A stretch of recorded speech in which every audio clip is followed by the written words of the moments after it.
Matter. Hyderabad వచ్చిన తర్వాత నాకు మళ్ళీ రోహిత్ రెడ్డి గారు కాంటాక్ట్ చేయడం జరిగింది. అన్న ఢిల్లీలో వచ్చారా, ఇలా ఉంది, ఏం సంగతి అంతా ఇట్లా వచ్చాను. లేదు నేను నీతో కలవాలి, పర్సనల్ కలుద్దాం. పర్సనల్ కలిసి మాట్లాడాము. మాట్లాడిన తర్వాత అన్న మీరు ఆ రామచంద్ర భారతిని ఒకసారి నాకు పర్సనల్గా పిలిపియండి హైదరాబాద్కు, మనతో కొద్దిగా విషయాలు మాట్లాడాలి తనతో, అది ఇదంటే ఫస్ట్ ఒకసారి కాన్ఫరెన్స్ కాల్ పెట్టారండి, నేను రోహిత్ రెడ్డి గారు అండ్ రామచంద్ర భారతి గారు. దాని తర్వాత మా ముగ్గురం కాన్ఫరెన్స్ కాల్ మాట్లాడిన తర్వాత నాకు ఇంకా రోహిత్ రెడ్డి గారు ఏంటంటే ఇక రెగ్యులర్గా అన్న రామచంద్ర భారతి ఎప్పుడు వస్తాడు ఫోర్స్ చేసేవాడు. నేను రామచంద్ర భారతి గారికి ఏం చెప్పాను, రండి మీరు ఇలా ఏదో మాట్లాడతారు, ఇంట్రెస్ట్ ఉన్నాడో ఏంటో మరి అయినా మాట్లాడుతా అంటారు, మీరు రండి అన్న. అదే అప్పుడు ఆయన కొద్దిగా ఆరోగ్యం బాగాలేదు, ఆయన క్యాన్సర్ ఉంది కాబట్టి కొద్దిగా ఆరోగ్యం బాగాలేదు. నేను అక్టోబర్ 24 దీపావళి ఉంది, 25కు గ్రహణం ఉంది, ఇప్పుడు మంచి రోజులు కాదు, నేను 26 తారీఖు వస్తాను, మనం పిలిచి మాట్లాడుతాను, నేను వెళ్ళిపోతాను అన్నాడు. సో తన్ని అట్లా నేను పిలవడం జరిగింది మా ఇంటికి.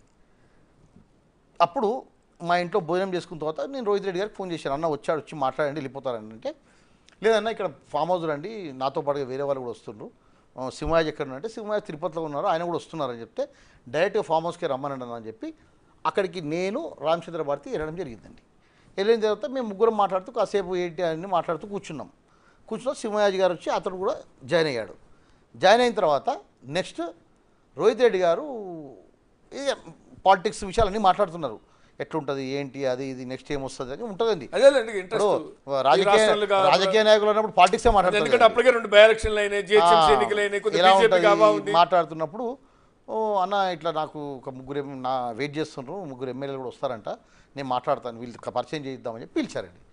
సో అక్కడికి అందరు కలిసి ఒక 4:35 o'clock గోల బాలరాజు గారు అందరు కలిసి రావడం జరిగింది. కానీ ఇక్కడే ఒక ప్రశ్న నేనేమంటానంటే, పైలట్ రోహిత్ రెడ్డి బీజేపీలోకి చేరాలని ఇంట్రెస్ట్ చూపించిన సందర్భం ఏదైనా ఉందా అనేది ఒకటైతే, pilot Rohit Reddy first contact అయ్యాడు, ఆ తర్వాత హర్షవర్ధన్ రెడ్డి కానీ పినపాక ఎమ్మెల్యే ఆనాడు పినపాక ఎమ్మెల్యే రేగా కాంతారావు కానీ బాలరాజుది తర్వాత గువ్వల బాలరాజు ఎపిసోడ్ తర్వాత. కానీ ఇక్కడ పైలట్ రోహిత్ రెడ్డి ఇంట్రెస్ట్, ఆ ఇంట్రెస్ట్ అంతా వాళ్ళిద్దరు కూడా ఇంట్రెస్ట్ చూపించారా, మీరు జారండి మీరు అడిగారా, వాళ్ళు ఇంట్రెస్ట్ చూపించారా? నాకేంటంటే రోహిత్ రెడ్డి గారు నాకు రామచంద్ర భారతితో పరిచయం చేయించండి, నాతో పాటుగా మా మిత్రులు కూడా ఉన్నారు, మేము వెళ్ళి మాట్లాడతాము, ఫామ్ హౌస్కి పిలవండి అన్నారు. అప్పటి నేను లేదన్నా మా ఇంట్లోనికి రండి అని చెప్పా. లేదు అక్కడ భోజనం చేయించాను, అందరికి రండి అని చెప్తే వాళ్ళు మునుగోడు ఎలక్షన్స్ ఉన్నాయండి, అందరు ఎమ్మెల్యేలు ఎమ్మెల్సీలు ఎంపీలు అందరు మునుగోడులోనే ఉన్నారు. సో మేము మునుగోడుకి వెళ్ళాలి, మీరు తొందరగా మాట్లాడి వెళ్ళిపోదాము అన్నాడు. సో నేను రామచంద్ర భారతిని ఫోర్సబుల్గా, అతను రానన్నాడు, ఫోర్సబుల్గా ఏం కాదు నా మిత్రుడే అతడు, ఆయన వెరీ కాన్ఫిడెన్షియల్ పర్సన్, మీరు రండి అని చెప్పి నేను తీసుకెళ్ళడం జరిగింది. సింహాజ్ గారు దిగిన తర్వాత నాకు కాల్ చేస్తే తనను కూడా నేను ఆ ఫామ్ హౌస్కి పిలవడం జరిగింది. ఫస్ట్ నేను రామచంద్ర భారతి రోహిత్ రెడ్డి గారు మాట్లాడేటప్పుడు తర్వాత సింహాజ్ గారు కూడా యాడ్ అయ్యారు, తర్వాత ముగ్గురు ఎమ్మెల్యేలు యాడ్ అయ్యారండి. అక్కడ నేను గువ్వల బాలరాజు చూసిన తర్వాత కొద్దిగా సర్ప్రైజ్ అయ్యాను. నేను ఇక్కడే ఏమంటున్నా అంటే, మీరు ముగ్గురు టెలికాన్ఫరెన్స్లో మాట్లాడుకున్నారు, అవును, రామచంద్ర భారతి గారు, captain Rohit Reddy, pilot Rohit Reddy and నందు. ఎస్, సింహాజీ ఎక్కడ మాట్లాడిన సందర్భం లేదా పైలట్ రోహిత్ రెడ్డితో? లేదు, మా ఇంటికి వచ్చినప్పుడు మాట్లాడేదండి, మా ఇంటికి వచ్చినప్పుడు సింహాజీ మాట్లాడాడు రోహిత్ రెడ్డి గారితో 1-to-1, అది ఫోన్ 1-to-1 ఫోన్ కాదు, ఫోన్ కాన్వర్జేషన్ ఇది ఒక్కడేనా? ఫోన్ కాన్వర్సేషన్ చేసింది నేను, రోహిత్ రెడ్డి గారు, ఒక్క కాన్వర్జేషన్, ఒక కాన్వర్సేషన్. తర్వాత నేను, సింహాజీ గారు, నేను, రామచంద్ర భారతి గారు చేసిన అన్ని ఆడియోలు బయటకు వచ్చాయి. నేనంటే పైలట్ రోహిత్ రెడ్డి చేసిన కాన్వర్జేషన్ ఒకటే.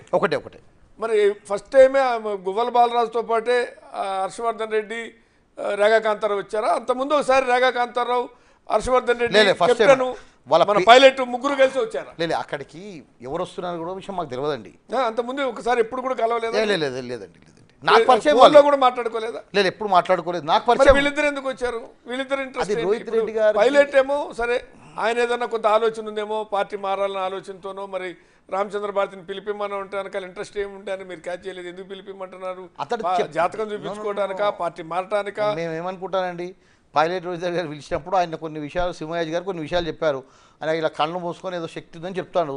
చెప్పినప్పుడు ఆయన వేరే ఎమ్మెల్యే కూడా తీసుకొచ్చినప్పుడు ఎమ్మెల్యేని తీసుకొస్తుండా, ఎవరు తీసుకొస్తున్నా పైలట్ రోహిత్ రెడ్డిని పసిగట్టలేదని పైలట్ రోహిత్ రెడ్డి ఇంట్రెస్ట్ చూపించడం దేనికి? పొలిటికల్ ఇంట్రెస్ట్ చూపించి పార్టీ మారాలి, వీళ్ళ ద్వారా పార్టీ మారదామని రమ్మని పిలిచి అక్కడికైతే పిలిచి దానికేనండి. నేను నాకు వాళ్ళని పరిచయం చేయించండి, స్వామిలతో రామచంద్ర భారతితో పరిచయం చేయించండి, నేను వాళ్ళతో పర్సనల్గా మాట్లాడాలని చెప్పాడు.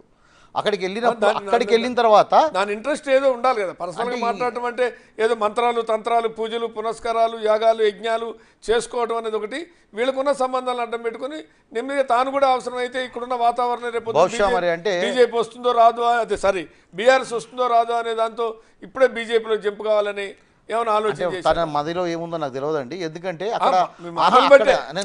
ఆయన మధ్యలో ఏముంది అనేది కానీ ఏదో సిమ్టమ్స్ అంటే అక్కడ మహేందర్ రెడ్డి గారికి వీరికి మధ్య బాగా పోటీ ఉండేది టికెట్ విషయంలో.